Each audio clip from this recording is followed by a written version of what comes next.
આજે અહીંયા અટલ બિહારી વાજપેયીની 100મી જન્મજયંતિ અને અમારા નવનિયુક્ત પ્રમુખ શ્રી લક્ષ્મણભાઈને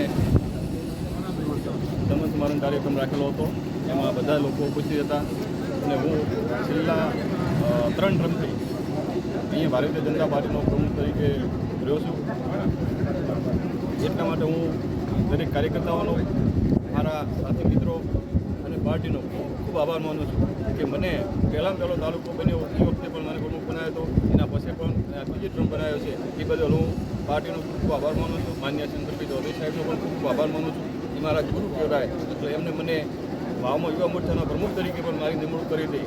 પણ એટલે હું દરેક ભારતીય જનતા પાર્ટી કાર્યકર્તાનો ખૂબ આભાર માનું છું. સુઈગામ ખાતે ભાજપ સુશાસન દિવસની ઉજવણી અને તાલુકા પ્રમુખના સન્માનનો કાર્યક્રમ યોજાયો.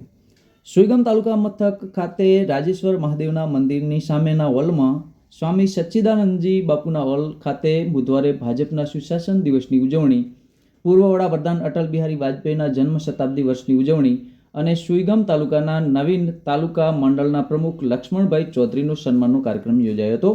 જેમાં પૂર્વ તાલુકા પંચાયત પ્રમુખ પીરાભાઈ ગામોટ, પૂર્વ સુઈગામ તાલુકા મંડળના પ્રમુખ નરસિંહભાઈ ભાટા, અનુસૂચિત જાતિ મોરચાના પ્રદેશ ઉપાધ્યક્ષ રમેશભાઈ જાકેશરા, પૂર્વ જિલ્લા પંચાયત સદસ્ય રામજીભાઈ રાજપૂત, પૂર્વ જિલ્લા પંચાયત સદસ્ય રામચંદજી ઠાકોર, પૂર્વ તાલુકા પંચાયતના પ્રમુખ સરતાનભાઈ દેસાઈ, વાવ તાલુકા પંચાયતના પૂર્વ પ્રમુખ આંબાભાઈ વેંજિયા, સુઈગામ તાલુકા ભાજપના પૂર્વ મહામંત્રી વિક્રમસિંહ જાડેજા, અગ્રણી ઠાકરસિંહભાઈ રબારી, સુઈગામ પૂર્વ સરપંચ વિહાજી રૂપાણી, અગ્રણીઓ વિહાજી રાજપૂત, બાવાભાઈ પટેલ, ડૉક્ટર બિપિનભાઈ ત્રિવેદી, ધનજીભાઈ ઠાકોર, ભાજપના વરિષ્ઠ અગ્રણીઓ, તાલુકાના કર્મઠ કાર્યકર્તાઓ ઉપસ્થિત રહ્યા હતા. આ પ્રસંગે ઉપસ્થિત અગ્રણીઓએ જણાવ્યું હતું કે ભારતીય જનતા પાર્ટી દ્વારા દેશમાં અનેક લોક ઉપયોગી યોજનાઓ થકી તમામના જીવનમાં આમૂલ પરિવર્તન કરવાનું અભિયાન હાથ ધરવામાં આવ્યું છે.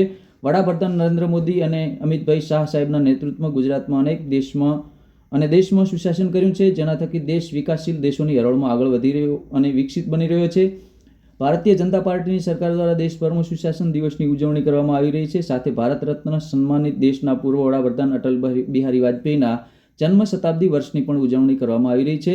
પાર્ટીએ નાનામાં નાના કાર્યકર્તાની કદર કરી અનેક કાર્યકર્તાઓને નેતૃત્વ કરવાની તક આપી છે. જેમાં સુઈગામ મંડળમાં લક્ષ્મણભાઈ ચૌધરીને તાલુકા મંડળના પ્રમુખ તરીકે નિયુક્ત કર્યા છે. તેઓ તમામ કાર્યકર્તાઓને સાથે રાખી તાલુકાના વિકાસમાં સતત પ્રયત્નશીલ રહે, તાલુકાના વિકાસ સાથે સંગઠન મજબૂત થાય તેના પર ભારપૂર્વક કામ કરવા તમામ વક્તાઓએ અપીલ કરી હતી. આ પ્રસંગે નવોદિત મંડળ પ્રમુખ લક્ષ્મણભાઈ ચૌધરીએ જણાવ્યું હતું કે ભારતીય જનતા પાર્ટીએ મારા પર વિશ્વાસ કરી મને જે જવાબદારી આપી છે તેમાં તમામ કાર્યકર્તાઓ સાથે રહી સહયોગ કરે અને બધા ભેગા મળી તાલુકાનો વિકાસ થાય તે માટે અપીલ કરી હતી. આ પ્રસંગે નવોદિત પ્રમુખ લક્ષ્મણભાઈ ચૌધરીનું ઉપસ્થિત કાર્યકરો દ્વારા સાફો પહેરાવી, શાલ ઓઢાડી, હાર તોરા કરી સન્માન કર્યું હતું અને તમામે તેમને શુભકામનાઓ પાઠવી હતી. આજે અહીંયા અટલ બિહારી વાજપેયીની 100મી જન્મજયંતિ અને અમારા નવનિયુક્ત પ્રમુખ શ્રી લક્ષ્મણભાઈને